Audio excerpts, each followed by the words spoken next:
I must have created a parallel universe. Baldercrap, I created your universe. All you created was my fist parallel to your face. Oh.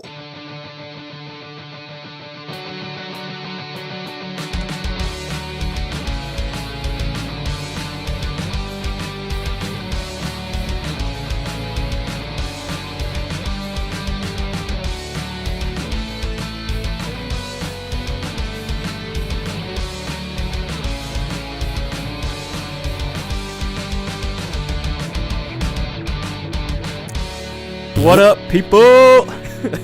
Party people. It's your boy Phil and Josh. Zach is still not here with us. He's still dead he for another week, but he'll be back next week. He'll be back next week. On the third week, he will rise again. Yeah, we still haven't figured out where he is. For those who listened to the last podcast, he's around. He's closer. He's closer. We feel it. Is he actually in Madison now? Yeah, he's moving back okay. like right now. Oh yeah, now, because we were gonna try and do one at 3 or something. Yep. But yeah, but he time couldn't. constraints. Yep. So yeah, it's your boys Phil and Josh here. We're gonna come at you with some creative writing 101 advice. For all of you who are so interested in for all of you becoming who novelists are extremely interested in our extremely successful creative careers. Oh man. But yeah, one of our goals for this year was to create more stuff, to contribute more to the pop culture that we so often complain, rant, talk, laugh about. Piss and moan. Yeah. Real hard. Yep. Without Zach, that's basically what it is. Basically, what are Phil and Josh angry about this week? So yeah, today we're gonna kind of go through our process of what that looks like for us, how we create, how we think about the art we create, and kind of how we process the world around us to create things. Or maybe we won't talk about any of that. We'll see where we get to. Yep. I think an added thing into that too. So one of the reasons we thought about doing a kind of inside the mind of creating stuff is part of the reason I think we do get really into pop culture and video games and music and movies and analyzing it more than just, well, I don't know, I thought it was pretty good, is we try to make our own stuff. And so in knowing the process and understanding some of the more nuanced structures that go into making a story or writing a song or producing music or making a TV show or timing, spacing, whatever, that's what drives a lot of our insights and criticisms. And so in showing you how we think through the process, that might be, I don't know, like a fun new insight. So when you watch a movie, you're like, oh yeah, that was awful, and I see it now. So yeah, and then just other things to, maybe I think in the same way, I've learned more about creative productions, whether it's music or otherwise, or movies or writing, and it's made me more critical of those things. But in the opposite, it's also made me see more nuanced details that have completely blown my mind. Do you know how complicated that is? Like to do this effect and then this, and they need to do this and blah blah blah, and all that stuff. So I think it's like a fun two-way street to kind of see into the process and get some new insights on what big budget people do that a lot of little budget people do, but also that, what makes those things not necessarily dependent on the budget, but more on the execution of the ideas. Definitely. So, yep. Yeah. So to reiterate, what are your goals for this year? Or do you have any goals creatively, or are you just kind of flying with it? So I have a few. I know most of them are related to the show and making graphic designs and stuff that we can, if people want to get, I don't know, whatever. So just doing some of that, just practicing some drawing and artistic drawing style things.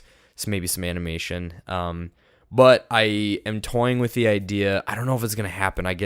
My problem is I'm waffling between what I want to spend my time with in vegging and playing Overwatch and then in whatever other game or watching a show, but then also wanting to make stuff. And I feel like for me, I need to commit to one or the other.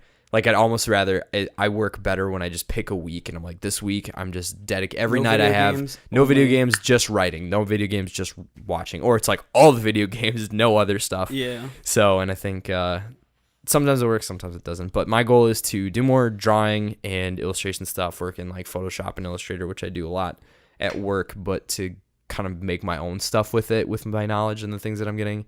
But I'm also toying with the idea of starting a book trilogy that I've had turning in my brain for a very long time. And I think you and I have talked about it's the 2202. Okay. So the one in the future and stuff. So is that one based off of your short story that we may or may not talk about? That you wrote for your class? Or is it a different? I think it's different. It was like a very weird. It's kind of funny. So I'll get to the story. Yeah, it's semi related to it, but I think it was more while I was writing the first portion of the novel I had to write for my thesis at UW. I was writing my current story, and then I was like, you know what would be so much better? And then I like went on this other track, and I was like, oh, but I can't do that right now because I have to write this other thing. So you had to kind of rein yourself in. So I had to kind of focus on this other story, but I didn't really care about it by the time I was getting to the end. But cool. Yeah. Anyway, so those are my goals. How about you, Philip? Nice. With music-wise, I think I'm shooting for having 2 EPs done by next year. Nice. Maybe release one at the end of this year and then release one earlier next year. We'll see. I changed my mind a lot. But I do want to have 2 EPs done. I've got most of the songs, I think. Mm-hmm. Like, the ideas are there. I just need to get them fleshed out. And I'm probably going to be working with Evan's brother Isaac, too, on some songs. And so Isaac also, shout out to him. He probably doesn't listen to this. I don't know if he does, but he is the one who wrote our intro ditty song. And then he also helped Phil record our outro song, which is Phil's own writing and production. Because does he just have like his own home recording? We did in his basement. Yeah. So the pop filter we used was a paper plate with a hole cut out in the middle and a napkin. Oh no. So hey, yeah, props to Isaac for making it sound so great with the limited gear we had. Speaking of Isaac, I'm gonna give him a quick shout out. He's got he actually just finished his album. Oh, dope. That he's been working on, because now we're gonna start working together. But he's been cranking out solo his own music. Yeah, I think it's called Sleeping In, and then the band name is Orchid Whales. So can you shoot me afterwards? Can you shoot me the link? I'll put that in the description. Yeah, for the I don't know episode if it's so actually people can... up yet. I think he just last week he just submitted it for distribution. Oh, nice. So, but once it comes up, we can shoot a link out. Yeah, definitely. Rep his music since he was so gracious and to write us that 30-second intro. Also, fits perfectly. Double shout out to, now we're just like name dropping the whole time. We'll just name drop. Just like also shout out to our other good friend Nicholas Stubbs. Ooh, yeah. Who is he's the guitarist for a band called Over the Sun, and they have an album currently titled Way Back Home, which is really good. And then they just finished recording, I think they're mixing it right now, another song, a single. And I actually, funny story, so actually I helped write the lyrics for that song with Stubbs when we were when he was in, what was his apartment on campus? I can't remember. It was like when he was in that high-rise one. Oh, Grand Central? Grand Central, I think. Yeah, so he and I were just goofing around, and I helped write some stuff. And then their vocalist kind of took it and like reworked some stuff. Nice. But overall, like, I think he added some things. It sounds awesome. Like Have you heard it? Yeah, I have it, so I could play it for you when we're done. Show me afterwards. Yeah, so it's super awesome. They're a super cool band. They're almost like I don't want to say like Red Hot. They're kind of like a Red Hot Chili Peppers in a way. Yeah, originally they've gone through some transformations. Like they originally like a more reggae-ish sound, and then they went to like a more grungy sound with a reggae twist. Right. And now it's like rock, but it's got like basically it's got like a groove to it, I think. Yeah. Hopefully that's not an inaccurate description, but I've definitely listened to their album 2 or 3 times through, and it's got like a Hot Chili Peppers vibe to it. I think I agree with that. Yeah, their title track on Way Back Home is jamming. It's a really good song. I think Soho is the one I really like. Oh, Soho is really good too. It's got such a groovy down in Soho. Actually, I have it right here on my. So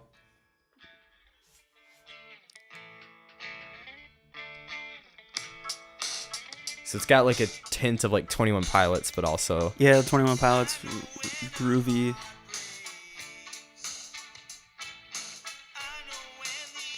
And his voice though, dude. Yeah, he's got such a good voice for that. Have you seen them live? No, I really want to. I saw them live once. They're really good. I actually ordered one of their. They have band tees. Mm-hmm. So I ordered one. So I have. Speaking of which, I gotta contact Stubbs about that. I was supposed to buy one of those a while ago. Yeah, I think it's just on a website. So Okay. I can shoot you the link to that. Sweet, But do that. so But yeah, also shout out to. No, I'm just kidding. But yeah, so we have like a lot of friends who are doing their own stuff, and I think it's really inspired us seeing them create really awesome things and just pursue it wholeheartedly. Yep. That I mean, honestly, it was one of the reasons we started this whole podcast to begin with. Is we were, Yeah. I mean, the first time we did it, you just had your one mic that you were using to record your stuff, and we were like, We gotta do. Hey, we could do like a a podcast. throwback "Are You Mad" episode or oh, something. dude, almost so like how movie commentaries. We should do like a podcast commentary. Oh gosh. No, I think I want to say it's still on SoundCloud. See, that's something you do when you got like 10,000 subscribers. Yeah. Then you record yourself listening to your old podcast. Yeah. Oh gosh. I'm just gonna let those die. I just want Yeah. to forget that ever happened. That was we were learning the process and we were honing our craft, and now this is the third. This we is have a lot the product of our threes. hard Yeah, work. this is there's We've a lot worked of very threes hard to running in get to the this. place we're at. We've sweat blood and toiled. sweat, and tears. We've earned it. and lots of goofs And gaffs. and gas. And kerfuffles. So yeah, we got a lot of creative people. We're creative, I think, and I guess. we're inspired by a lot of things, and hopefully we inspire others too. That's kind of part of what we hope we do with the podcast. So we're here to just discuss creativity and what goes through our head and our veins and our hearts as we Definitely. write stuff. Definitely. So, So before that, We I also wanna- expect money for all those promos. Correct. We're gonna be charging out the wazoo, big time, the big dollars. But speaking of creativity and funny uses of creativity, this is the one video game we'll inject into this. So Nintendo had this announcement, and they were teasing it, I think late last week, saying, "All right, we've got this thing coming that's for kids and people who are kids at heart, and it's gonna be awesome, and it's for the Switch." And they showed, if you look it up, it's this thing called Nintendo Labo. That's literally, it's like, and it's 2 B's and 1 O, so LABBO, I think. I think it's just one. Or B. 1 O, or 1 B, I mean. So it's Nintendo LABO. I don't know why they Labo. went with Labo. I don't know what that means. I don't know. I don't know why it was just Nintendo Lab. I don't know. But So anyway, what it is it's basically cardboard cutouts of stuff that you then put your Switch into and then slide the Joy-Con on different sides, and as a result, it uses the gyroscope in the Joy-Con and the Switch, I think. I'm not sure. I think just the yeah, Joy-Con. it depends probably on the game. Yeah, and so what they do is then you play games on your Switch using these cardboard cutouts. So one of them is it's a cardboard fishing rod. Yeah. And you put the Joy-Con in as the reel, and you have to like catch fish with it. The one I saw that looks crazy, that is the robot fighting Giant one, robot. where it's like you have a whole cardboard backpack and arm gloves. It like, even if you're not a Nintendo or a huge gamer nerd, you have to check this thing out because it is the most wild. I never thought video games would ever get to a point where we'd be selling $80 things of cardboard to people I was seeing to play I games. was seeing a joke online where people were saying like, heads up, if you order Nintendo Labo from Amazon, that like they'll send you extra game materials for free. And people are like, what, really? And he's like, yeah, like I heard that it also has like Amazon like product placement on it too. And people are like, oh, okay, it's just a cardboard box. Or there were some fantastic ones I saw where people were posting old pictures and stuff. Like one of them, a guy dressed up as like a cardboard knight at a Comic-Con, and he was like already ready. And there was someone was like, Dark Souls ready for Dark Souls Remastered. yeah, and they were like, yeah, exactly. One of them too was they were making a Metal Gear Solid reference, so Snake who hides in the box, and it was like Snake hiding in a box, and it was like waiting for Nintendo Labo. So of course the internet is the greatest place to make fun of everything. And so I'm really interested. I want it to be a success because I think in practice it looks like a really cool thing. I think there's part of me though that it's going to be such a niche audience. I'm concerned about how it's going to be executed. Yeah, I think it's like people keep talking about it as if it's like some goofy thing, and it's like, well, obviously it's goofy, but it's like it's marketed more towards kids and like trying to get kids to be Right. creative and whatever. And maybe it won't be successful, but I feel like it's classic Nintendo. Oh, absolutely. There had to be something gimmicky that came along with their Correct. console. Like it's The always ultimate there. motion control, literally. Yeah. We're going to put stuff in boxes and then make you fight with it. So I don't know. It's depending on the cost effectiveness of it, it could flop, but Yeah. it should be interesting to see. I think it'll be I probably interesting. won't buy any. No. It's like $70 for the game and the cardboard or something. I'm like, I guarantee. So this is, I think, what's going to happen is all these like Let's Players are going to get their hands on them, and they're just going to go nuts with them. Yeah. And then all the kids who watch those Let's Players, then they're going to want it, not necessarily because they want it that bad, but because they just their kind of favorite market people. it. Yeah. Yeah, but that's if Nintendo lets those people upload videos of their stuff anyway, because we all know that's a big issue. Yeah, too, we all know so, that ain't gonna happen. Yeah. So yeah, that's our one video game thing. And Although then we'll probably talk about video games since a lot of what inspires me is video games interesting to write. I'm probably gonna talk a lot writing of songs. movies and shows and stuff like that. Yeah. But anyway, anywho. Silence. Condescending silence. We should absolutely, dude, that would be a hilarious video, is doing strangely specific subtitles where it's like, have you ever seen that where it's like, it won't just say like yells, it's like yells in pain. Yeah. Oh, my wallet. Stuff like that. Yells in pain, crowd cheers with joy. Right. Oh gosh. Anyway, take it away, my sir. Take it away. A So secret place. This is where it's awkward. No, it's I'm processing Where to go. where we want this This to is go. a very, Because the first topic is talking about art, yeah. which might be interesting, but it also might just be Drivel. convoluted and drivel because our opinions don't really matter that much. But we have a lot of them. I think So I'm thinking we should just dive straight into process maybe, or process / inspiration.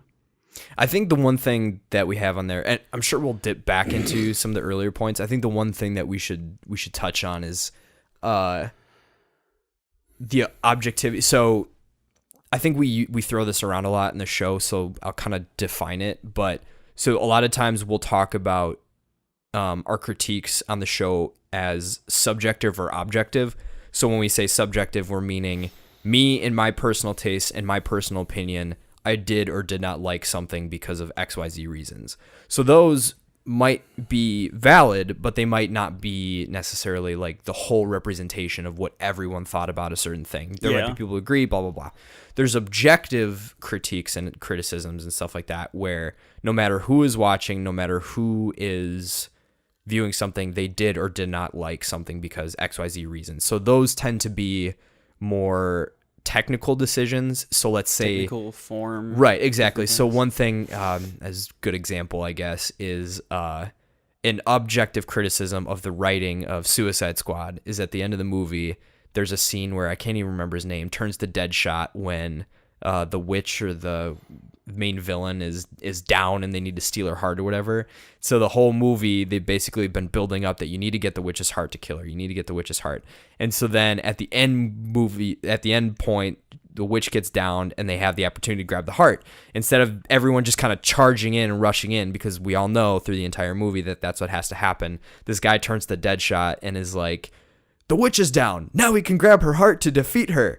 So objectively, that's terrible writing because we get it, and you shouldn't do that. Mm-hmm. But like It's too expositional. subjectively might be, how like a scene is laid out or like certain stuff. So a lot of our criticisms last week on The Last Jedi, those are very like subjective things. Those are personally how I would rewrite something, or personally how I would prefer something to be portrayed. Yeah, and even on like a objective subjective level, like something could be like quote unquote objectively bad, but that doesn't mean people can't like it or people can't absolutely. enjoy it. Because Yeah. there's tons of movies where I'm like, I thought it was good, and everybody else is like, this is trash. This is literally bad. Yeah, or Yeah. it's like universally hated, but I'm just Yeah. like, meh. Yeah. I still enjoyed it. Right. So there's like, it's kind of like nuanced in that way. Definitely. And then so going forward with that, there's a lot of things that we'll probably critique that we still really like. So just because we critique something or talk about something doesn't mean we don't like it, but that might just be a insight we have into whatever it is. So one of the examples I'd written down is like the cool difference that there is in creativity, that the whole point of creative stuff is it's one person making something how they would make it. And as a result, it becomes different and it becomes its own unique thing, and it draws in people. So for example, though, that's exactly why I personally subjectively hate pop music, is because everybody sounds the same. Yep. Everybody, like, there are times I can't differentiate who's on the radio or whatever, and I literally get it wrong. But there's other things where people might say, like, well, this band is exactly the same. It's like, yeah, but they have completely different sound, or there might be like genres that are the same. So I had, even in terms of like lyrics or content. So I love two bands I used as examples are like Oh Sleeper and Five Finger Death Punch. Both are really intense and really heavy. Both lyrically write very different things, but both still have aggression and a energy in their music that comes with the metal genre. And so for me to say like, well, Oh Sleeper is better than Five Finger Death Punch because their lyrics are more deep, that's not a fair criticism, because Five Fingers lyrics are also deep, but just in a different way. So it's more in your face. Exactly. Yeah. It's more like Ivan's personal feelings or stuff like that, or it's more grappling with, you know, like they do a lot of songs about like the army and supporting the troops and things like that. Whereas Oh Sleeper, they literally write narratives. Like you can go online and they actually have a whole narrative that tracks through each of their songs in the album sequentially, which is really cool. Like Son of the Morning is a really cool album because it's literally like, I haven't listened to that in so long. Oh, it's such a good album. Well, because I forgot how it starts. Like the first song of the album is Son of the Morning, and it's basically Satan telling God, I'm more powerful than you. Yeah. I am the rival. It's so intense. Yeah. And so then I need to listen to that. The whole rest of the album is basically this disagreement or this these arguments that this character is having with I think with like religion or a priest or something. And so there's all these discussions and stuff like that because Shane Bly, who is their bassist, I think he's also the guy who is the lead singer for Woven War, which is a different band. He's an atheist / like agnostic, I think is how he labeled himself. I heard in an interview. And then you have Micah Kennard, who is their lead screamer, and he is a Christian.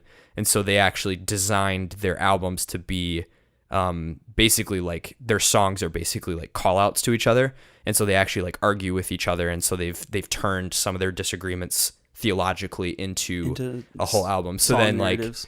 Cause I think it's in Children of Fire. There's this really good song or maybe it's The Pitch, their Titan EP, I want to say, where it's basically Shane Bly wrote the whole song. And it's like basically saying like, why can't, God, if you're real, why can't I see these things? Or why can't I see these things?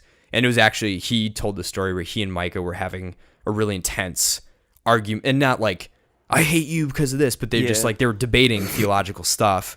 And so then the whole song is basically Shane talking from his point of view, and then Micah speaking as God, trying to speak from his point of view as a Christian. So it's super fascinating, and it's like really deep and heavy. But then you also like, I equally as love like Cold by Five Finger Death Punch, and like that piano interlude in the beginning. Or what's their other? Wrong Side of Heaven. That's another really good one. What's the one we were gonna do for the talent show that one year? Far From Home. Far From Home. That's a good one. That's a great song. When I was listening to Gone Away. Lyrically, those two remind me of each other. Yes. Which also, holy crap, that cover for that song is unbelievable. Good. Man. So good. I love that. So, like we said, like we equally, I think that's what makes creative stuff fun, and that's why we're really passionate about talking about it, is like, I love Oh Sleeper, but I also love Five Finger Death Punch, and I also love a bajillion other bands. And I feel like, for me anyway, like, I've always had the tendency to like think that the things that I like are the best things, and the things that I don't like are the worst things. I'm super guilty. But I think the older I've been getting, the more I'm realizing is that it's not necessarily that the things that I like are the best things. It's just the things that I tend to like or surround myself with are the things that inspire me in certain ways. Sure. So like, looking more objectively at my like music tastes, like, there's certain songs where it's like, man, that is like lyrically, that is like an amazing song. Or like Five Finger Death Punch. It's like, I don't personally think lyrically like they're doing anything different than a lot of bands, but I think like emotionally they just like punch you in the gut, punch you in the heart. Like it's just like, so like they capture that like brutal intensity of like honest anger and frustration at the world and stuff. And different things like that kind of inspire me in different ways. Or like Blink-182, like I'm not gonna get on a pedestal and start talking about how Blink-182 is like the pinnacle of musical achievement. But like there's a certain aspect of it that is just like, it's nostalgia, it's like different things, or like goofiness in music. Like music doesn't need to be extremely serious all the time, and so it's just like different facets of music and video games and stuff that inspire me. So it's kind of like, it's become more like, it's not necessarily things I don't like or bad, it's just that like they don't inspire me to like be better or to write or whatever. Maybe that's not a good way of participating in pop culture, but I feel like we have so little time and so little money in this world that it's like I don't want to surround myself with things that aren't inspired or inspiring. No, not I that agree. that only things that I like are inspired, but just to me, like pop music just feels like senseless drivel. But maybe somebody else like finds some sort of motivation from pop music. It like gets them to want to get up and work out or whatever. Right. But for me, it's just like it hurts my ears and my brain starts to hurt after a while. Pretty much. And so it's kind of like, it's about, for me, it's more about inspiration and how can I draw from this like something to do whatever. Definitely. But, yeah, I think to add on to that and then to carry it forward and some examples of how other stuff has inspired me, and I think what is really cool and what I love and gets me amped about the creative process. So one of the things that so I'm super guilty. I'm still laughing to myself. Like I'm super guilty of being like, pop music is trash. If you listen to it, you're an idiot because it's garbage. And I think I've toned it down a little bit. I think I was just talking to Gloria about this the other day. I think the reason I get so amped about the quality of something is there's a seeming lack of like of intentionality in doing something a certain way. Or I don't want to even say that it's a lack of skill, because like if I tried to recreate a Taylor Swift song, I couldn't do it. I think she's not good, but I know it's going to tilt some people, reasons. But whatever. Just her personality. Yeah. I mean, how many boys, shit friends? It's like, I don't know. She thinks the world's out to get her. Yeah, but anyway, so it's there's things like that where sorry, Bosco. Yeah, it's like we tilted a couple people with that. But I think specifically what I get amped about with that is they will get the spotlight, and people who kind of make the exact same thing will kind of get the spotlight, and they'll be asked to play at the Super Bowl. They'll be asked to do things. That is, I guess a reward that our culture has created for people who do things that are mass marketable. It's not necessarily bad. That's kind of how I've been viewing pop music, is like it's a product. Like it's just a product that like everybody that like our economic system has produced. Right. Like the thing that markets to the most people is going to be what makes the most money. Right. So, and that's why pop music tends to be generic. So like a million people can listen to this song and relate to it. Whereas like listening to Five Finger Death Punch, there's probably like half the population that's like, why is this dude so mad? Yeah, exactly. Like, and so like it reaches a broader audience, because everybody's like, oh, I want to live a life that's a party, or I want to like do. Yeah, and definitely. It's so generic. Yeah, no, for sure. And I think that made me think of dang, I can't remember what I was gonna say. But essentially, yeah, no, totally. I think it's being okay with people liking their thing. I think it's the exact reason that I just will never be into certain things, because I love art because it's usually comes from some kind of struggle or some kind of thought or some kind of really deep thing that someone is thinking about. And the stuff that I personally don't, so a subjective criticism of mass market stuff, is it's like I don't care. Like I've always been this, like this is why I personally don't write fiction or write stuff that is kind of based in quote unquote the real world. And that doesn't have some kind of supernatural element or is based in a future or like whatever, has different rules, is because if I really want to experience the real world more, I should just live it. I don't want to read about some other person's divorce and their kid troubles and stuff like that. I'd rather read about space battles and lightsabers and stuff like that, because that's not going to happen. That doesn't exist.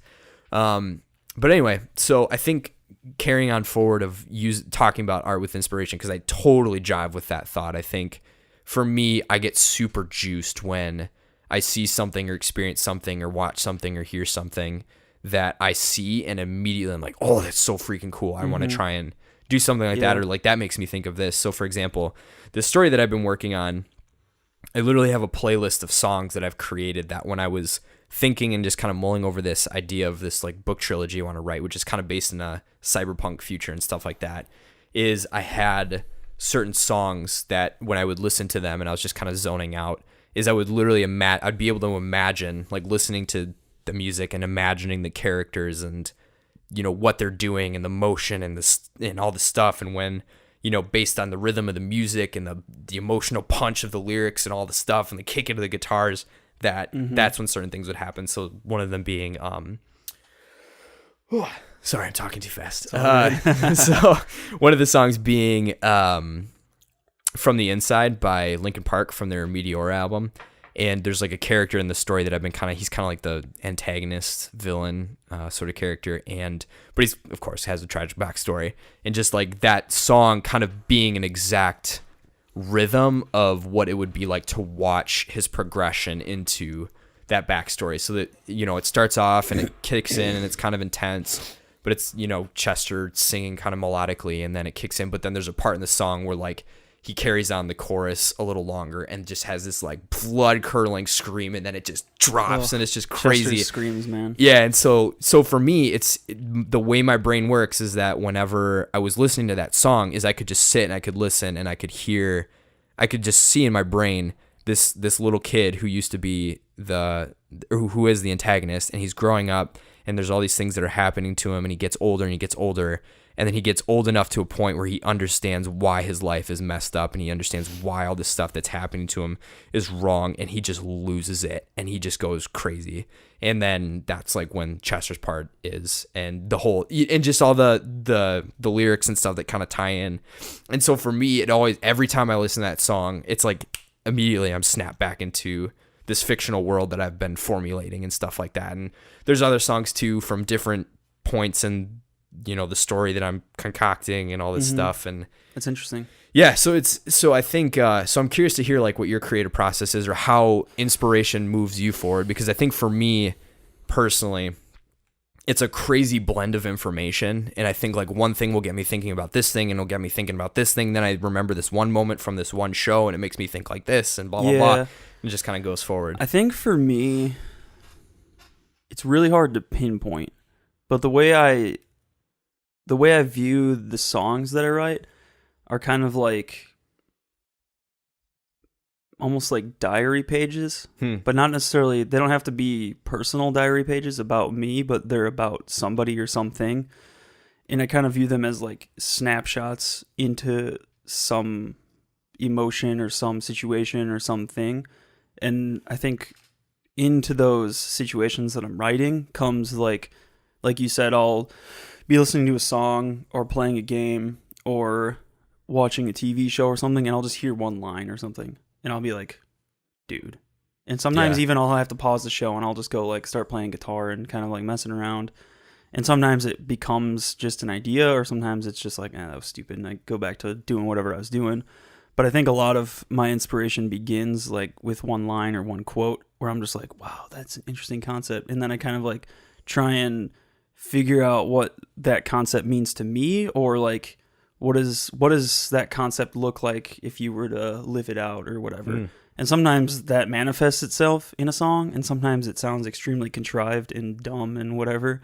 But I think for me, the creative process comes from a lot of different inspirational sources, and I feel the same sometimes where it's like there's like 50,000 things coming into my brain at once, and I'm like, I have no, like, and usually that's why I write music, because it's like I don't know what to do with the information in my head. It's kind of like I would talk to people about it, but I don't know how to talk about I don't know how to talk about the things that I'm thinking sometimes until I can like put them on paper and like write a song about it. And then I'm like, this still doesn't make sense probably to anybody, but for some reason writing this song made my head make sense to me. For sure. It sounds weird, but it's kind of like basically for me creating things is like making sense of, a lot of the times making sense of like all of the creative insight in my head.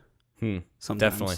If that makes sense. Yeah, no, for sure. I think I have similar moments too, where for me, I majored in creative writing for a reason. It's writing usually.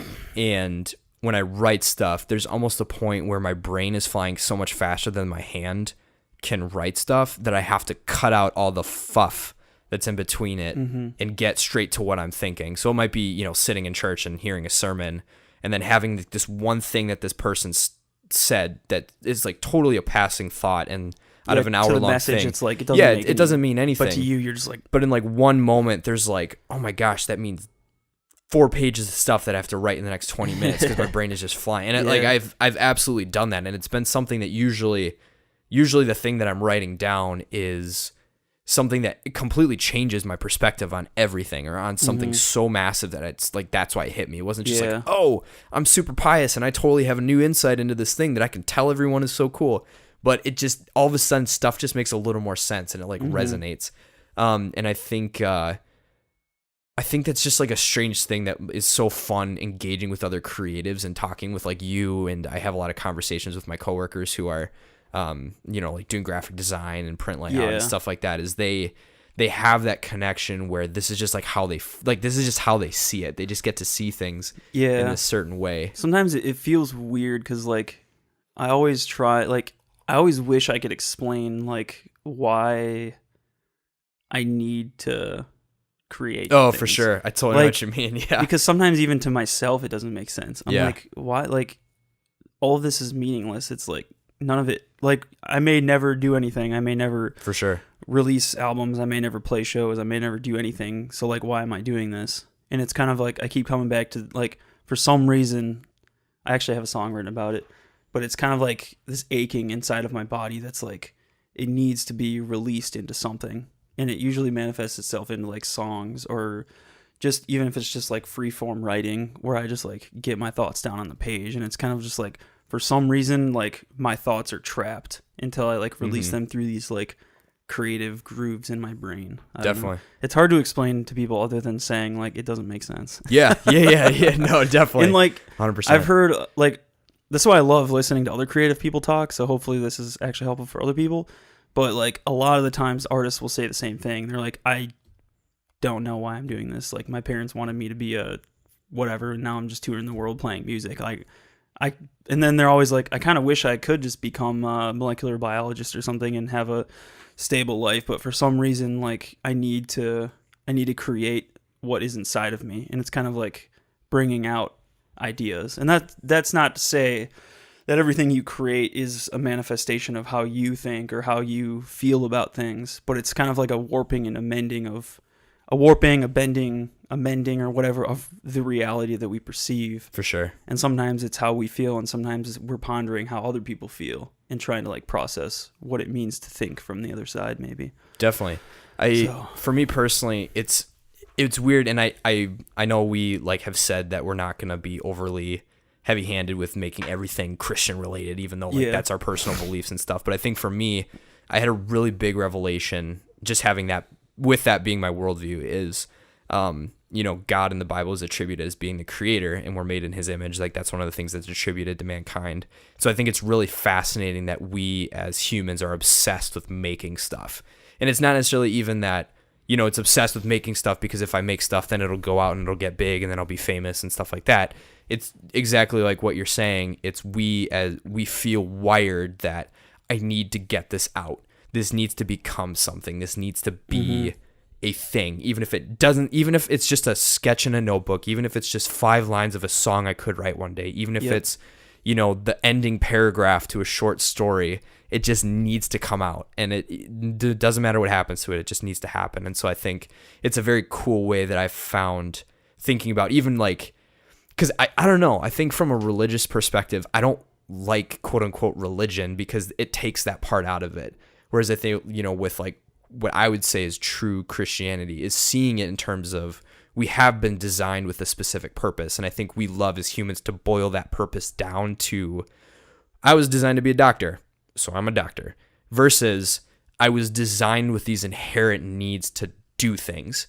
And then therefore, this is how that manifests. So there are other people out there who I know are probably like, I just can't do creative stuff, but I'm crazy good at numbers. But then again, it's like, it's that desire to just create order or to create Yeah, different. There's I think like too, other we have a modes of it. misconception about what creativity is sometimes. Yeah, too. 100%. Like, everybody's like, "Oh, I'm not a creative person." Yeah. I'm like, "You're probably a creative person. Just because you can't draw or write music or whatever or sing doesn't mean you're not creative.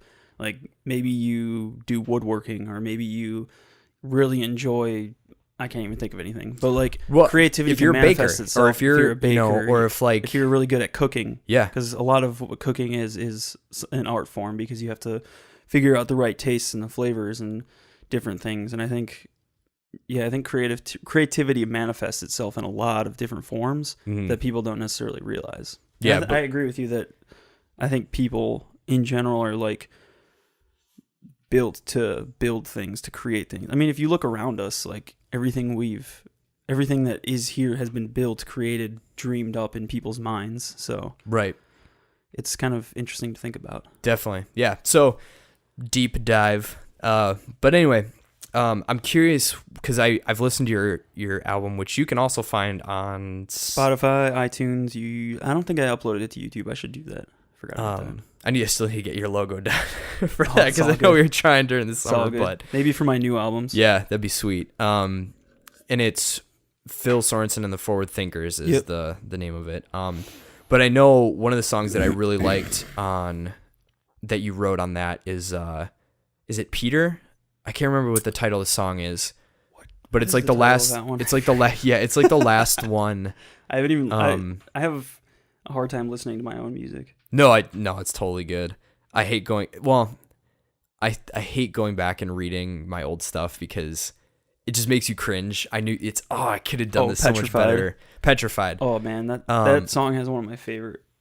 It's like all of the songs, I'm kind of like, they're all right. But then there's like certain lines in them where I'm the one who knows which lines I wrote the song based on. Sure. And so every time that line comes, I'm like, oh, this is why I wrote the song. Yeah, definitely. And so it's kind of like, I don't know. So I don't know if you want Petrified. I don't know if it'd be awesome to get your insights into because you have like Sisu, which is the opening song. Yeah. I don't remember some of the names in the middle. Then you have In Defense of Honesty, which is actually the closing song to each of our episodes. And then you have Petrified this is the very last song. So I'm curious, like, how because I know some albums are very structured in that, you know, you have Oh Sleeper, which is basically a story from start to finish. You have some bands where everything is completely detached from each song and it's different, or how, like, maybe what some of those songs and maybe what the line is from Petrified that was your favorite. Yeah, I think so. On an album level, I was mostly going for like emotional. So Sisu is kind of like, I didn't want to come in too hot with the music. So starting off with In Defense of Honesty would have been too punchy, I think. So I started with Sisu, which is more of an in-between kind of drive. And then I went to A Moment in Time, which is kind of a drop. And then In Defense of Honesty, kind of like climaxing at the 75%. And then dropping back down to Petrified was kind of how I thought about it. Mm-hmm. Petrified was actually born out of, I remember we were doing a Bible study on First Peter, I think, and they're like, I just remember sitting there thinking, like, I have so many questions right now about this passage and like what's going on, and like I can't remember. It had to do with like the parallels between like the passages about like slaves and masters and wives and husbands, and kind of like at the time dealing with like, well, what does the husband, wife, whatever have to do? But in general, it had to do with like doubts and questions, and kind of like in that moment, I was kind of like questioning what I believed and stuff. And so the song is kind of like drawing a parallel. Oh, I remember. We were talking about suffering in First Peter, and it felt so disjointed and disconnected. I was like, how can we talk about suffering? Like, how can we compare anything that we've ever experienced to what like Christians and the Christians Peter's writing to about suffering and like bearing the weight and persevering, because like they were being actually killed and persecuted and put in coliseums to get mauled to death by lions. But like in the States, we'll complain because Jesus ends up on South Park or something. Yeah, and like people will talk about like exams being hard and stuff. And like in that moment, I was just like, something hit me, and I was like, this is weird. This doesn't seem right. I felt disconnected, And then the song is kind of like a letter written to Peter saying like, hey, I have all these questions and doubts and whatever, and then it's kind of like me being self-obsessed in some ways, like, hey, I have all these questions and doubts that are gnawing at my mind, like, are they comparable to what it felt like? And I think in the song I say like, what does it feel like to get your insides ripped open by a lion or something like that? Sure. And so it's kind of like me processing that. And I think the bridge, I forget what the words are. I'm bad at remembering my songs. No, it's all good. But it's the idea of being petrified. It's like, I think it's, I'm no rock, but I'm petrified of what I'm feeling inside or something like that.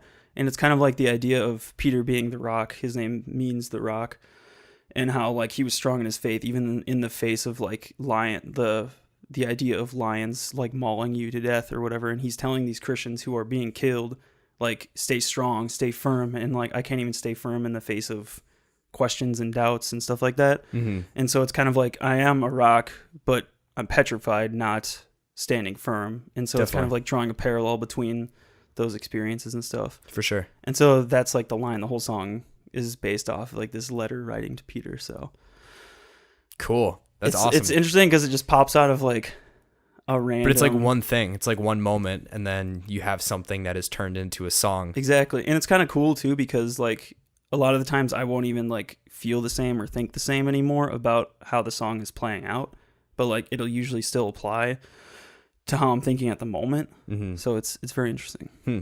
So cool. That's that song. Nice. Dope, dude. Yeah. Cool. Yeah. So I don't know if you want me to explain all the songs. No. It's all good. I don't want to like hijack you, belabor the point. hijack your discussion. But yeah, no, it's because so I was really excited to hear about like your insight into that project, because I know that's like probably would you say it's like your biggest fully completed project that you've worked on? Yeah, I think so. Cool. Because so I know for me, I'm not musical at all, but being a writer, so I had to write a thesis for my creative writing degree at UW. So I had to write like what's it, like 100 pages of what would be a novel. So I didn't have to finish a novel, but I had to write like the first 100 pages essentially. And yeah, I just remember that process being really weird. It was a very strange process because you have to think. I mean, it's a very different medium than writing something that's lyrical and has music behind it and filling it and stuff like that. But I think it was so I had to write it my second semester, my fifth year, which was my last year. So it was my last semester, is the only thing I was doing. And I think in a weird way, it ended up being, I don't want to say it was a call out to the regressive left and some of the crazy things that were going on, but I think it was, I think you know what it was. I think it was a call out to the regressive left and some of the things that they were asking for, and simultaneously a call out to Christians. And like, I'd just been thinking a lot about how Christians are called to be different. We're called to differentiate ourselves, but then like we get swept up in the same crap, or like we do the exact same things that like we get mad at other people for doing, like being dual-minded or being, whatever. And so it was basically like, all right, the end times in the Bible basically talks about, this Antichrist person comes and like tricks everybody. And so it was like having more insight and thinking about the world. It's like, wait a second. The Bible literally says there's going to be some dude coming claiming that he is this. So like, how would that happen? How would that happen that all these people who have, the truth, quote unquote, and yet they get tricked by this guy. And so essentially the book was playing out into the future what it was very much like kind of government conspiracy, semi like religious, cyberpunk themed. And so basically follows this programmer who works in this agency that designed this chair that in the future they have all this advanced technology and stuff like that, and self-driving cars and blah blah blah. But he helped design this technology where they currently had this thing where they could basically plug in mentally, and they would go into the digital world, and then they would be able to be at an event or at someplace and experience as if other people were around them. So almost like a VR chat room or something, but actually with their physical bodies. And so he helps design this, and the government decides to implement it because they're moving forward to try and eradicate, like essentially they don't call it this, but the government is trying to make a perfect society. And so they do this by basically subjecting the remainder of mankind, because there was a war a couple decades before that basically wiped out all world religions, because there was a ruler who basically said all religion is a poison, we need to kill it and get rid of it. And so they did. So all religion has been basically wiped out from the face of the earth. So there's no churches, there's no anything. And this guy helped design this chair, which the government is using to run these tests where basically they psychoanalyze you in this chair by running you through a simulation based on, you know, your genetics, your thought patterns, your habits and stuff like that. And it basically tells the government what your biggest like vice is, essentially. Like what is the thing that will always get you, you know? So it might be like a guy who's always a gambler, or a guy who always like cheats on in his relationships, or someone who it constantly steals. And then they'd be bracketed up into rehabilitation groups based on that of like whatever. What happens though is it backfires. And so the thing I wrote, basically I was gonna expand into it, but I didn't have time. But the book basically follows the family.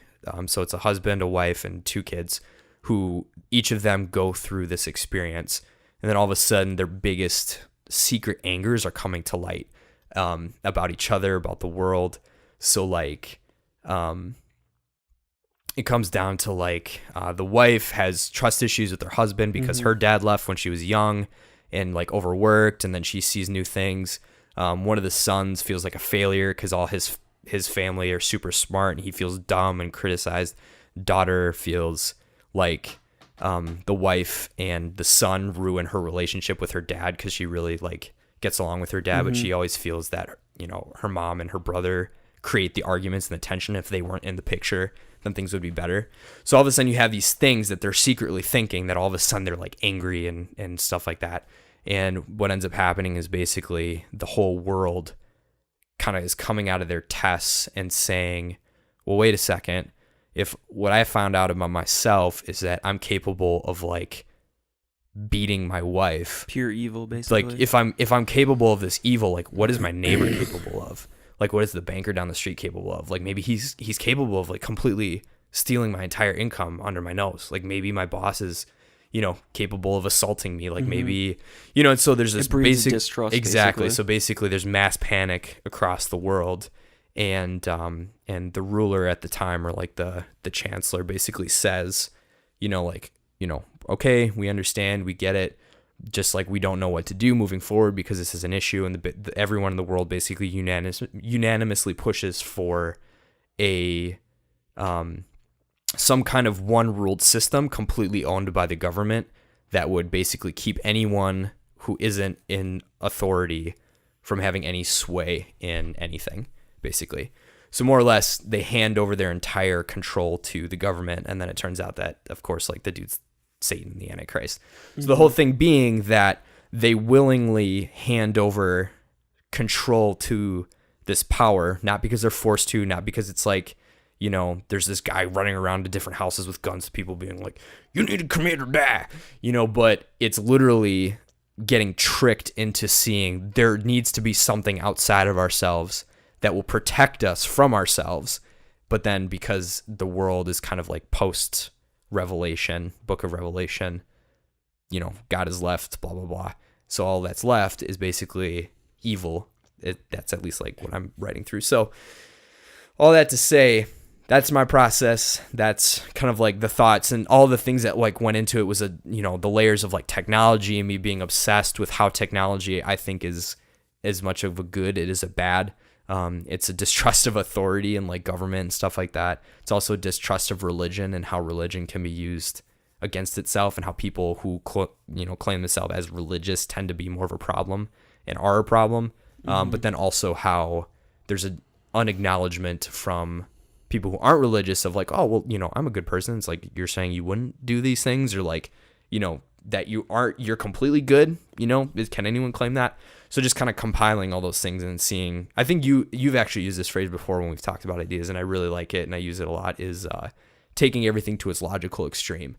So it's like, all right, there's this crazy technology and all this stuff. What's the logical extreme of the situation that would happen if all these things aligned and all these personalities clashed and all this authority took over and did all this stuff?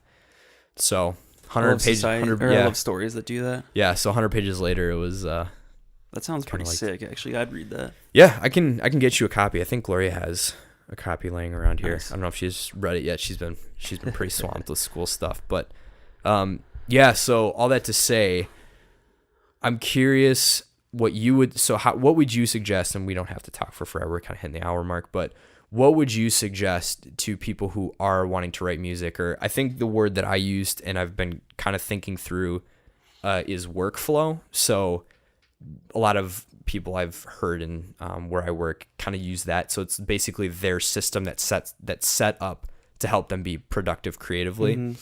And so for me, that might be, I need to set out 2 notebooks, and I need to set out, I need to have a computer up with a thesaurus, or I need to have, these certain things that then I'm able to just like work or like fuel my ideas if I get stuck. Yeah. So like how you do that musically. I think so.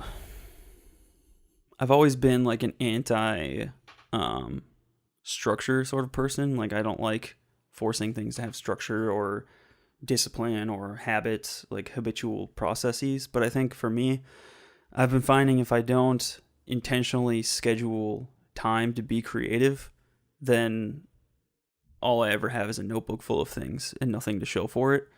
So I think for me, the thing that has helped is forcing myself to have like structured time to create. And I don't have anything where I set out notebooks or anything, but usually it's just like I have like 7 notebooks. I'm always like, I have like songs in every one of them too. So I'm like always trying to figure out like which notebook was this song in. I need to figure out a better system, but it's usually just like, I want to play guitar today for half an hour and this is what I want to get done. And sometimes it gets done, sometimes it doesn't. But I think it's having that structure and having a goal in mind of what you want to complete. I think having the EP goal this year will be helpful because I know exactly what I want to get done. Because like, even like my EP that's released now, like I'm always thinking of things I can do to add, and like I'm like, oh, I could add more to this. And at some point, as an artist, like you have to say, okay, this is finished. I'm putting my stamp of approval on it and sending it out. But I'm not good at saying things are done because I'm always just thinking of ideas, and I'm like, ooh, this idea would fit well with that song I already finished. And then it's just kind of like, so I think creating a structured environment where you can then within that be free to create. Otherwise, you might never actually create. Mm-hmm. And it probably varies person to person, but I'm usually a pretty like free form by the seat of my pants sort of person. But I found that it helps me to force myself to have some structure, kind of like doing the podcast once a week. Yeah, basically. But yeah, and then second, I think like knowing what you're creating and what the end goal kind of looks like. Like I'm creating this thing, and what do I want this to end up looking like on a base level? So you have a point where you can say, okay, this is finished. If you're actually trying to finish something, like obviously I'm not really releasing many things, or like if I'm not a writer, so I'm not releasing books for a deadline or something, but I can imagine that you need to at least have an idea in mind of what the finished product would look like, so you know when to say you're done. Because I think creative people have a tendency to, at least what I've seen, is a tendency to never be fully satisfied with their work in some ways. Yeah. So, because when I listen to my songs, I'm like, it doesn't sound as good as other songs. Right. But like in other people's ears, maybe it does sound good, or maybe it hits just the right note for some person or something. So yeah, I don't know. I feel like that answers the question. No, definitely. I think also in the, so I'll talk about, I think I have very similar opinions. Excuse me. I think one thing that I've become more aware of is the necessity to keep a very fine balance between confidence in your ability to create, but also being critical in the right ways. Because it's not healthy to look at everything you make and be like, oh, it's so bad. But it's also not healthy to look at the other side of what you said, which is like, oh, well, I made it, so it's amazing. Yeah. And I think from what I found, I don't like either person who's like that. Because I had plenty of classes with people who, whether it was in a film class that we had to make a short film or we had to, write a short story or whatever, people who had to constantly preface everything, or people who had to argue why their thing worked when everyone was kind of saying like, yeah, it was really good except for like this one part that didn't really make a lot of sense. And then they're like, well, no, it's like it's doing this. And I think sometimes absolutely that is warranted when people like don't get something or they're missing a point. But there's a fine balance between being overconfident to the point of prideful and kind of a douche about everything you make, and the other end, which is being so self-deprecating that you can't produce anything without saying like, I know it sucks, but just listen to it, please. So that's one thing is having your stuff, and I think adding on to what you said about like getting it done is also never count the first, and I would say even the second draft of something you make as good enough. This has always been the barometer for me. So there's a famous short story author. I can't remember his name. I'm going to look it up because he's a really interesting dude and has like a really funny kind of background. He's a really cool guy. George Saunders, that's his name. He wrote this short story called Sea Oak, which is really fascinating. I read it in one of my creative writing classes. And he was saying for this short story, which got nominated for tons of awards, was published in tons of journals and stuff, he made 128 drafts of it. So he took his one story, which is about 30 pages long. So it's not like a short story. It's a 30-page long story. And we're talking drafts. We're not talking, high school English paper drafts where, I changed a couple sentences and I rewrote words. We're talking this character isn't included anymore. We're talking this is how it ends. This is how this happens. We're talking completely changing everything. So he did that 128 times. And he said even after that, he was still like, I just don't know how I feel about it. But of course, like you said, he gets it out there and, it's tons of awards and stuff like that. Yeah. But my advice from that to other creative people, whether you're, like a, project engineer or you're a musician or you're a writer or, other things like this doesn't necessarily apply, but the thing I found is your first and second draft are good to have a finished product, but then you shouldn't even consider necessarily your fourth or your fifth draft good enough, but they might suffice and they're going to be good. Not to say that they're like, oh, they're absolute crap, but usually from what I've heard, and I've heard other authors and famous people who've talked about, is they usually take a lot of time to develop an idea. It's not just like, oh, these are the lyrics I wrote in my notebook, so bada boom. Yep. It takes reworking, it takes trying it and seeing if it works or if there's, and that's where the critical part of coming to your work comes in is, reading something and being like, I don't know if I really like this. And not because it's like, well, I want to do this because this is going to be cooler. But it's like, does this character really need to do this? Like, does this character even need to be in it? Why is this character saying this? And picking those things apart. On a songwriting level, I kind of resonate with that because sometimes I'll get attached to words that I've written, and so like I'll never change the words I wrote just because I'm like in my head that's how it sounds. And I think I could see the same thing happening with a story. Like you have certain characters who do certain things, and you get attached to the way that you've written them, and it's hard to respond to critical whatever. Oh, absolutely. And pull away and kind of like look at your piece objectively, which I think is a good practice to do. Definitely. I'm trying to find William Faulkner wrote this word, and it's in writing you must kill your darlings. And so that's always been a huge inspirational quote when I'm going back and I'm editing anything I'm working on, whether it's a design or a story or lyrics or video or something, is really critically looking at stuff. And because I think that can be the tendency, and that's why I get really mad at, so like when we were picking apart The Last Jedi, is I would say that Rian Johnson did not kill his darlings. And so because of it, you have a god-awful movie where there are certain set pieces that seem forced in, and they're really cool, really awesome moments on their own, but they don't do anything for the greater narrative as a whole. And they actually detract from the greater narrative as a whole because, they don't make sense. Yeah. And it's cool, but it's like, but why did everything happen just to get to this? Or it's like the character who like just comes in and says like, you should try and be a doctor, or they always joke that there's like the old sage character who has to come in at some point, and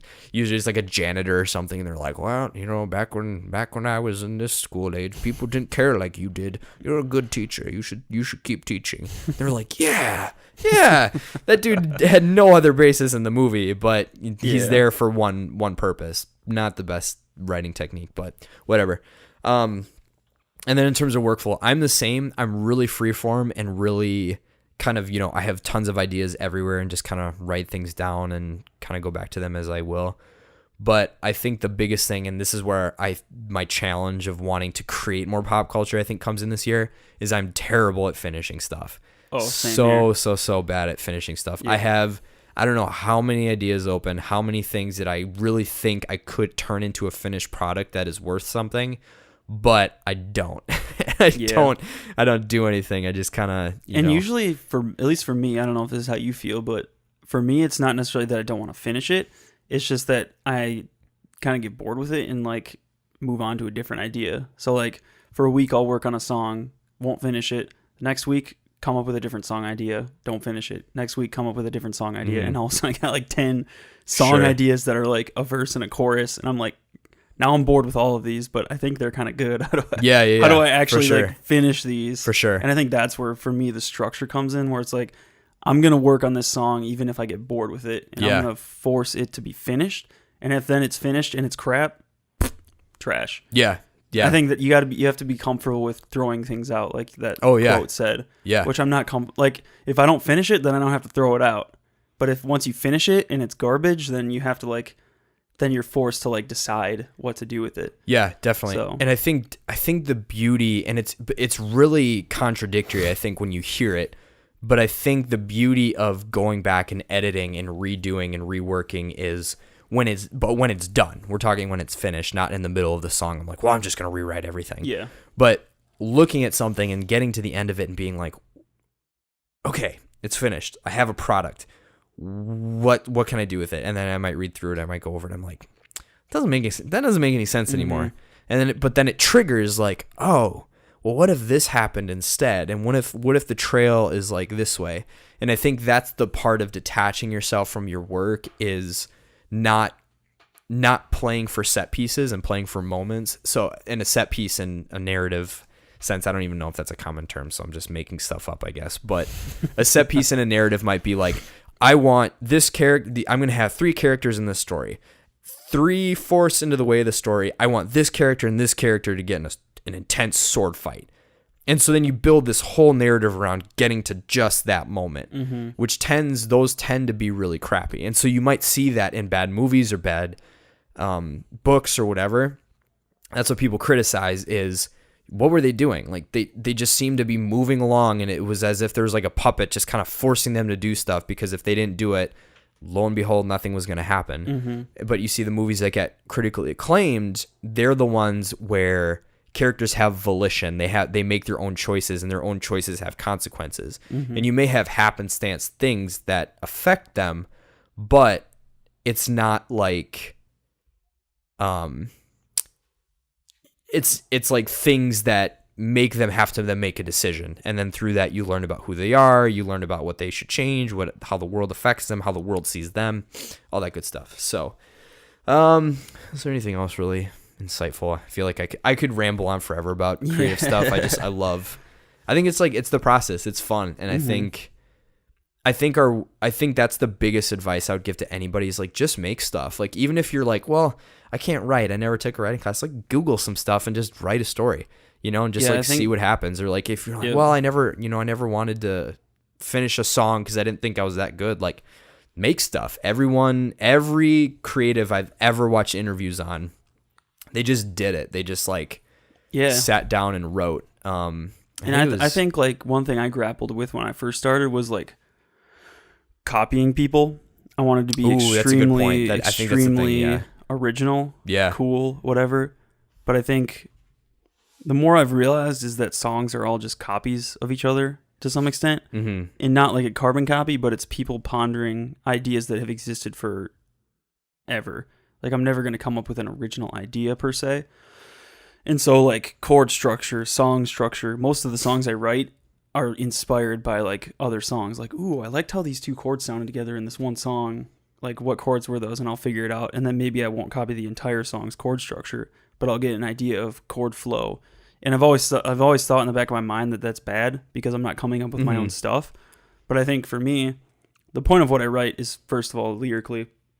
I'm much more of a lyricist and singer, so I just play guitar behind. But I think still, like, even if you're just starting out, like, there's nothing wrong with copying what other people have done and then writing your own stuff based on that.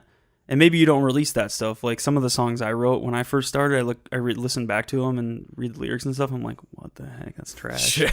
I hear that. So I think, and I know you had some notes about that. Yeah. But, like, I feel like creativity and artistry a lot of the times is just, like, a validated form of copying, basically. Yep. There's a fantastic book I read, and I highly recommend it to any artist, whether, whatever you're doing. It's called Steal Like an Artist, and I can't remember the name of the guy who wrote it, but it's incredibly short. I think I read it in an afternoon. But it's a fascinating book on how basically if you look at some of the biggest named people in the world, they stole something from somewhere.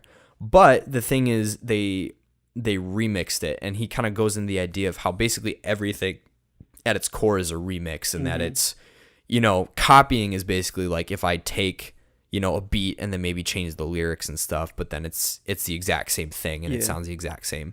It's Austin Kleon. Yep. Yeah, so Steal Like an Artist. So it's a great book. And one of the things that he talks about too is, and I've heard this in countless classes, and it was really funny because it was in a creative writing class, and as my instructor, he went on the board and he wrote Shakespeare on one end. He just wrote his name, and then he wrote on the other end, he was like, the rest of us, and he just like put like a huge line. He's like, this is everybody. He's like, Shakespeare's over here, we're all over here. He's like, you're never going to be Shakespeare, you're never going to be all these people, you're never going to reach that kind of thing. And that's just because that's just how it works. Like, there are just people who they just completely reshape and redo everything. But even reading some of his sonnets and some of his plays and stuff, they're all taken from somewhere. Hamlet is basically a revenge story. It's a story of revenge. How the set pieces and all the people in it play out is completely different than, a revenge story like John Wick. Like, John Wick is a revenge story, but it's an assassin who's murdering mob people because they killed his dog. So it's completely different. Yep. So the whole point he makes is basically take that pressure off yourself. Don't worry if you're inspired by someone. Like, don't steal their work.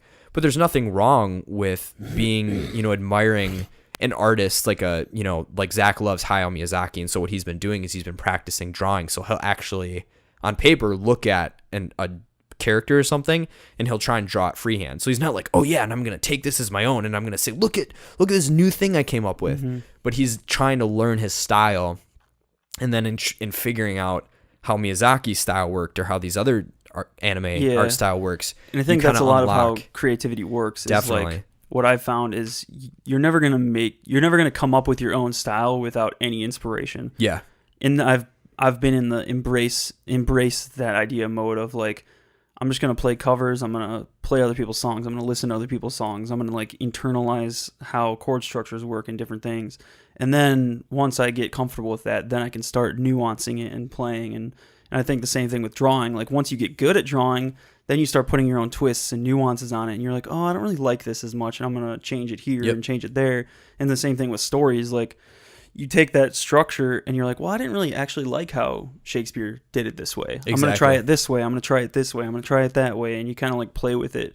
But you got to get used to molding the clay first before you can create a masterpiece. Definitely. Yeah. So. And it just takes practice. Like, it's I think that was something that I fought really hard when I was I was early writing and doing some of this stuff, and even video.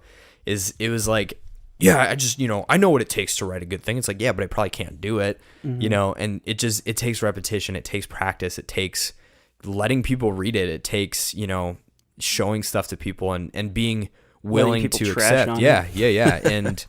And of course, like, also taking their opinions into a grain of salt, because I've had other classes where people were super down on an idea, but then, like, that person, the story that they submitted was the most generic, divorce story I've ever read or something like, stuff like that. And again, not to knock it, but everyone's going to have their perspective. And so it's sifting through what's an objective criticism, what's a subjective criticism, carrying it back to the beginning. But ultimately, man, we're just telling people, like, just have fun. Like, I think that's why we do this podcast, is it's just making something. Like, we have an episode that goes up every week. Might not be good. This one, I don't know. People like it.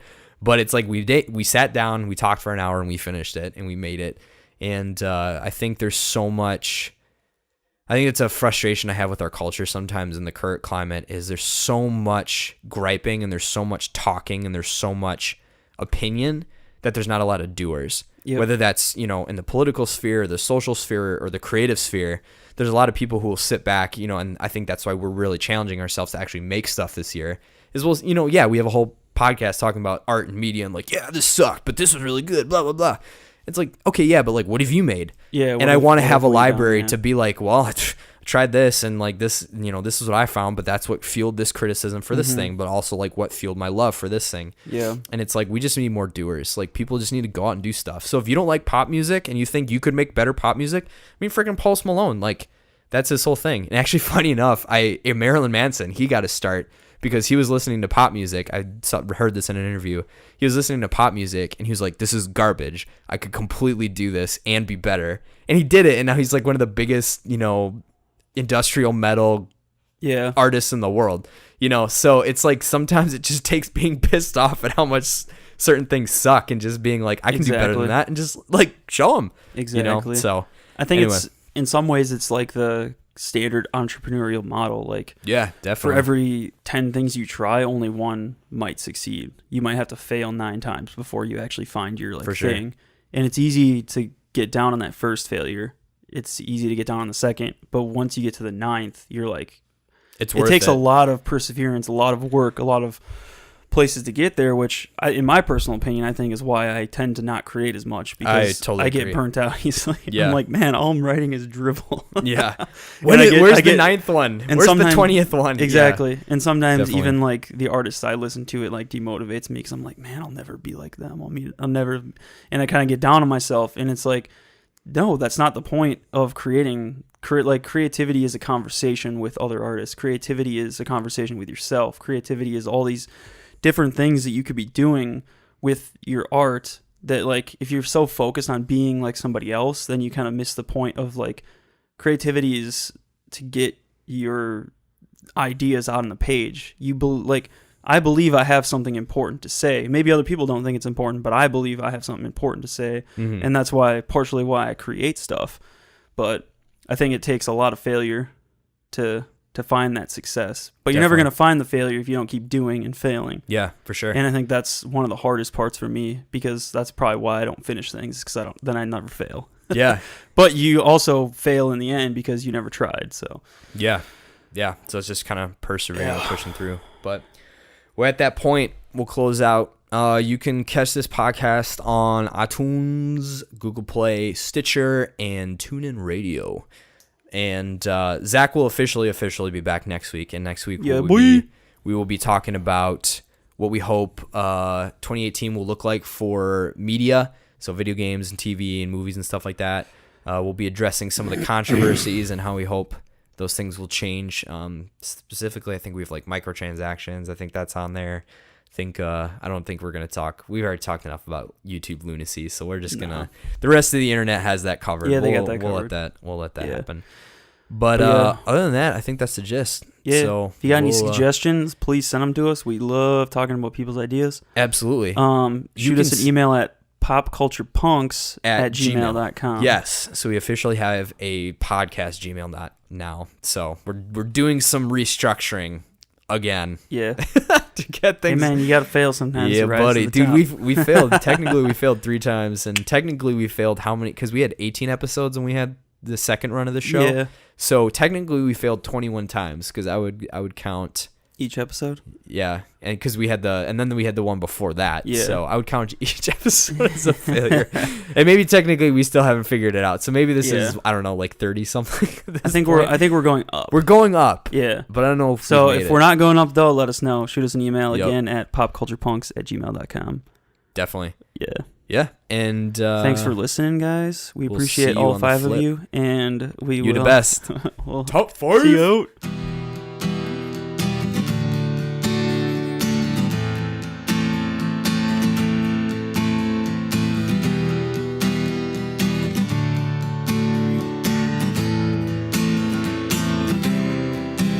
Hey Peter, what's it feel like to lose all you got to the hands of lions, scraping at your insides?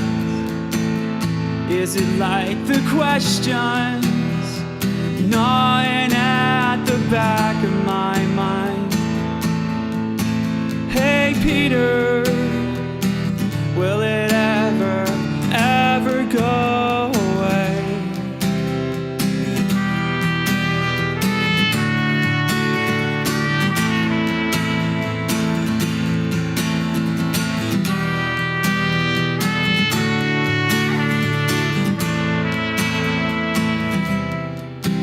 Hey Peter, is it worth it to lose all you got to the hands of cowards? Well, hiding all your anger inside. 'Cause I've been racking my brain to make sense of it all. Yeah, I've been racking my brain, asking myself if it's really worth it all. 'Cause I've been racking my brain to make sense of it all.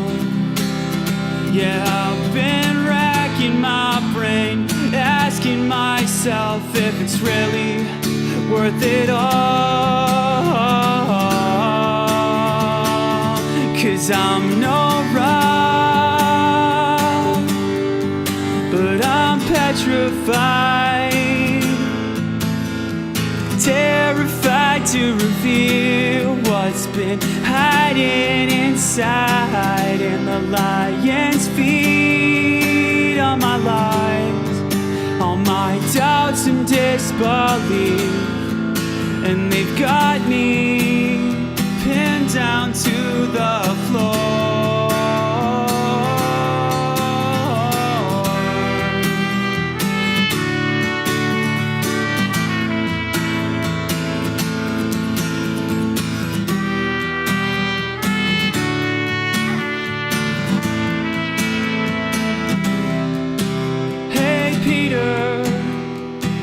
What's it feel like to turn back on the one you love? 'Cause all my demons threaten to keep me in the same place. Hey Peter, will they ever go away?